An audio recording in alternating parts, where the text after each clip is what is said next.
What's going on, guys? All right, so we got another little update here. We got some more parts in. One being this new little Autolite spark plug. Believe it or not, this spark plug is worth roughly a quarter horsepower gain, which doesn't sound like much, but we're only making 6 horsepower right now. So we're probably going to feel every little bit of bump in power that we get.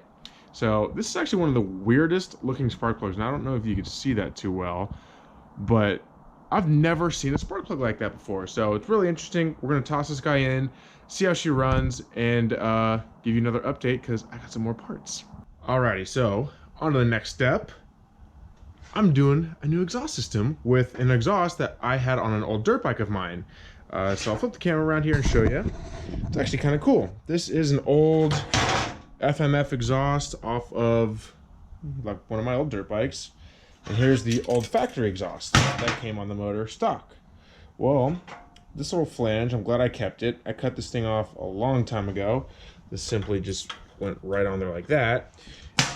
And this is the little header pipe for the factory muffler that went on the bottom of there.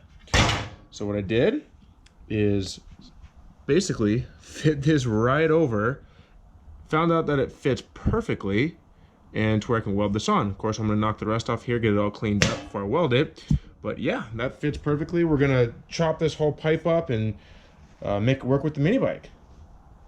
All right, guys, so we got this exhaust chopped up and tacked in there. Looks actually pretty dang good. I think so.